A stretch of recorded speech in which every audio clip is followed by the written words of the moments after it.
Hi, it's Marie Fleming here, and welcome to video 5 of this 9-part video series looking at different ways of being. So today's video is on type 5, which is the observer type. So the observer type is basically all about being motivated by the need to know things and understand things in the world.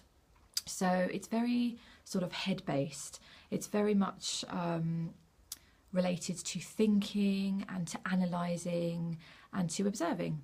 So as with all of these patterns, you know, I've always said in the other videos, is that it's not that it's a good thing or a bad thing, it's just looking at the ways it kind of comes up and maybe the pitfalls, because when we have patterns in our lives, it's very often that we'll have about 2 or 3 kind of bigger patterns.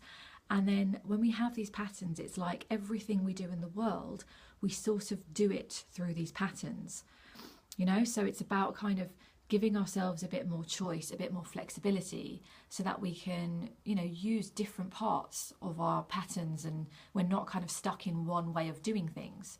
So the observer type is, like I said, you know, very much about analysing, and it's almost like somebody with this pattern would feel sort of comfortable and secure in the world and safe even by being able to understand what's going on.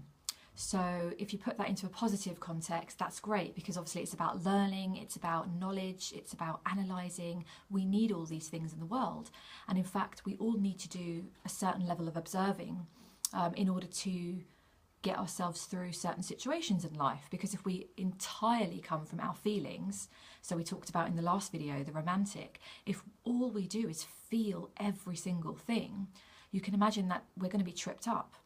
So obviously observing and analysing is a very good trait to have. On the flip side of that, if you're constantly observing and analysing and being almost like the outsider in life, that's going to trip you up as well, because it means that you're doing so much thinking and not enough feeling.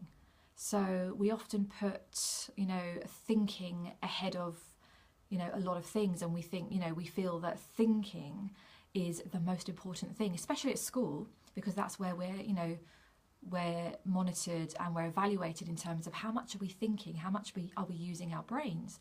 But when we always think and analyse and observe and judge and all of that stuff all of the time, if that's the only thing we're doing, you can imagine, one, it's going to get pretty tiring, it's going to get pretty exhausting after a while, and two, the likelihood of you being able to really feel your emotions is probably going to be quite slim if this is the way you're showing up in the world all the time.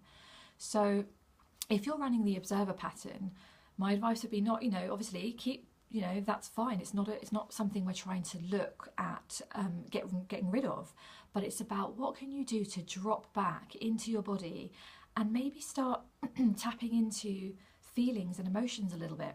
So it's about, you know, what activities can you do, for example, that will get you into being present.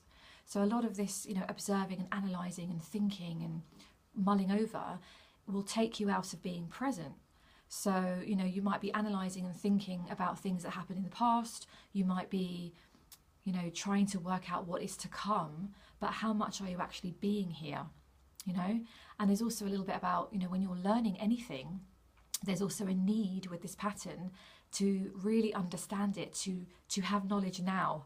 You know, there's a little bit of impatience that goes with that, especially if you're learning a new skill. It's like people with this observer pattern, they want to have the knowledge now, and it feels quite scary if, you know, you have to go through the motions and learn things and grow and develop, because that's almost out of your comfort zone.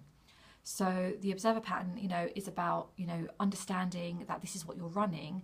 Notice if you're doing it in every area of your life. Are you doing it at work? Are you doing it in relationships? Are you doing it with people? Just notice where it comes up, and then have a look and think about what you can do to try and almost soften yourself a little bit, take the load off, and actually become more present. Come into your body, do activities or relaxation that actually brings you back into yourself, so that you get the best of both worlds. You get to think and analyse and do all the lovely stuff, as well as, you know, be really here and actually enjoy the ride, because that's the point.